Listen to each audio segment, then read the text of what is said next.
তন্ত্র চিনি না আমি জানি না গণতন্ত্র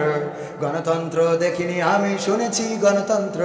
গণতন্ত্র চিনি না আমি জানি না গণতন্ত্র গণতন্ত্র দেখিনি আমি শুনেছি গণতন্ত্র শুনেছি আমি বাংলাদেশে গণতান্ত্রিক রাজা যখন যারে মনে চেয়েছে ধরে দিয়েছে সাজা শুনেছিলাম আমি বাংলাদেশে গণতান্ত্রিক রাজা যখন যারে মনে চেয়েছে ধরে দিয়েছে সাজা কাউকে দিয়েছে ফাঁসির দণ্ড রেখেছে আয়না ঘরে কাউকে আবার লাশ বানিয়ে ভাসিয়েছে সাগরে কাউকে দিয়েছে ফাঁসির দণ্ড রেখেছে আয়না ঘরে কাউকে আবার লাশ বানিয়ে ভাসিয়েছে সাগরে করেছে এসব কিসের জোরে ছিল কি দাতার মন্ত্র কেমন গণতন্ত্র ছিল কেমন গণতন্ত্র গণতন্ত্রের আড়ালে ছিল দাদার ষড়যন্ত্র কেমন গণতন্ত্র ছিল কেমন গণতন্ত্র গণতন্ত্রের আড়ালে ছিল মোদির ষড়যন্ত্র দেখেছি আগে নির্বাচনে লাগতো টাকার নোট শুনেছি আগে নির্বাচনে লাগতো টাকার নোট দেখেছি আমি ভোট করিতে লাগেনি কোন ভোট কথা কয় না ভোট লেগেছে এক চাষা গেল ভোট দিতে যাওয়ার পরে ভোটের দায়িত্বে যারা বসে বলছে বাবা কেন এসেছেন কষ্ট করে কয় ভোট দিতে আইছি কয় ভোট দিতে আইছেন বাড়িতে রওনা দিয়েছেন কখন কয় ফজরের নামাজ পড়ে বেরোইছি কয় আমরা তো তাহাজ্জুদ পড়ি কাম সেরি ফেলেছি আমাকে তো তাহাজ্জুদ পড়িতে সে কাজ করা শেষ বাবু হয়ে গেছে তাহলে হয়ে গেছে মানে কি শেষ আচ্ছা তাহলে বাবু একটু কালি লাগাই দাও না এবার বৌমা খুবে আমি বুঝি না কালি লাগাই দিয়ে চলে যাচ্ছে ডাক দেওয়া চাচা শোনেন শাশির জন্য আবার কষ্ট দিয়েন না বাচ্চা তোমার শাশি ভোটটা দিয়ে গে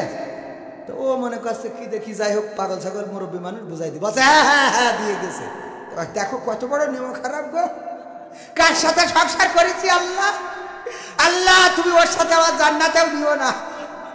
তো যারা প্রিজাইডিং অফিসার বলছে বাপু কি হয়েছে কি বা শাশির পরে এত রাগ কেন বলছে রাগ করবো না বাজান আজ 12টা বছর হয়ে গেল মরি কর্পোরেশন তাই এসে যখন ভোট দেখেছিস তো আমার সাথে দেখা করে যাবি তুই ভোটটা তো দিয়ে গেছিস তাই দেখা করিয়ে যা আমার সাথে আমি বুড়ো কেমন করিয়ে কথা কি বোঝা গেছে শুনেছি আগে নির্বাচনে লাগতো টাকার নোট দেখেছি আমি ভোট করিতে লাগেনি কোনো ভোট ভোটের আগে পাশ হয়েছে মন্ত্রী মিনিস্টার লাগেনি মিছিল লাগেনি মিটিং লাগেনি তো পোস্টার নির্বাচন কমিশন ছিল ইন্ডিয়ার পাতানো কোন যন্ত্র কেমন গণতন্ত্র ছিল কেমন গণতন্ত্র গণতন্ত্রের আড়ালে ছিল রায়ের ষড়যন্ত্র কেমন গণতন্ত্র ছিল কেমন গণতন্ত্র গণতন্ত্রের আড়ালে ছিল মোদির ষড়যন্ত্র বিরোধী দল যারা সংসদে ছিল তারা ছিল পোষা ময়না দেশ জ্বলে পুড়ে হয়েছিল ছাই তবুও তো কিছু কয় না বিরোধী দল যারা সংসদে ছিল তারা ছিল পোষা ময়না দেশ জ্বলে পুড়ে হয়েছিল ছাই তবুও তো কিছু কয় না শাসনে ছিল না সততা নিষ্ঠা বিচারের ছিল না মান সংসদে বুঝি তাই শোনা যেত মমতাজের গান ঠিক না বেঠে মমতাজের গান শোনা গেছে না যায় নাই মমতাজের গান শুনলাম সংসদে আমার নেত্রী রে তেল দিয়ে কত গান শোনাইলো আর মমতাজ আপা এখন নীরব হয়ে গেল নিস্তব্ধ হয়ে গেল কোনো গান এখন আর শোনায় না প্রথমে আমি একটা গান গেয়েছিলাম যে আপন বলে পৃথিবীতে কেউ নেই মনে আছে না নাই মনে আছে অথচ দেখেন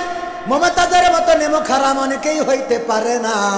মনির খানের নাম শুনেছেন না শোনেন নাই তার নায়িকার নাম কি একজন বলেন এটা তো মুখস্থ থাকতে হবে অঞ্জনা এই অঞ্জনা যখন ছেকা দিয়ে চলে গেছে তখন মনির খান তার নাম ধরে গান গেয়েছে না গায় নাই জানে যে আমি এখনো বিয়ে করিনি বিয়ে করার পরে আমার স্ত্রী জানবে যে আমার অঞ্জনা নামে কেউ ছিল তখন বাড়ি ফাটাফাটি বাঁধবে না এরপরে ও অঞ্জনা তুমি কথা রাখলে না চলে গেলে মনিরামপুর দিয়ে ঝাপা পাহাড় পার হয়ে অঞ্জনা ঝাপা পাহাড়ে আসলাম তোমার পাইলাম না অঞ্জনা সব গানে অঞ্জনা আছে না নাই অঞ্জনা অঞ্জনা করে গোটা বাংলাদেশের যুবকদের মাথা খারাপ করে দিলে গো দেখেন মনির খান তার ভালোবাসার মানুষের জন্য এতবার গাইতে পারলো আর আমার মমতাজ আপারা জীবনে লেখাপড়া করে নাই বাংলা ভালো করে পড়তে পারে না পড়তে যেয়ে দাঁত ভেঙে যায় এই লোকরা এমপি হয়ে গেল সরকারের এত সুবিধা পাইলো এত খাইলো তেলবাজি করলো সংসদে আর যখন চলে গেল তখন আমার মমতাজ শেখ হাসিনারে নিয়ে একটা গানও গাইলো না তার মানে এ নেমো খারাম বলেন ঠিক না বেঠিক আমি বললাম, ওগো মমতাজ আপা, তোমার তো এখন এমন একটা গান গাওয়ার দরকার ছিল, আমার সোনার ময়না পাখি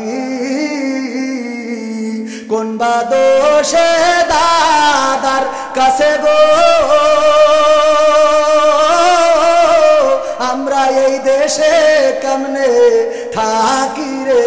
আমার কলজের ময়না পাখি। ঠিক না বেঠে? এখন গাই গান গাই, কিন্তু সেটা মানুষ সমাজে গায় না, এখন গোপনে পায়খানা ঘরের মধ্যে যেয়ে গায়। ও আমার দরদি আগে জানলে তোর ভাঙা নৌকায় চড়তাম না। ওরে আমার দরদি আগে জানলে তোর ভাঙা নৌকায় চড়তাম না, ভাঙা নৌকায় চড়তাম না, আর এই বিপদে পড়তাম না। ওরে বিসি মিসি কেড়ে নিয়েছে, খুঁজার লোক তো পাইলাম না। আগে জানলে, কথা কয় না, আগে জানলে তোর ভাঙা নৌকায় চড়তাম না। গাই না গাই ভাইরা, রাত অনেক হয়ে গেছে, আর কষ্ট দিতে চায় না।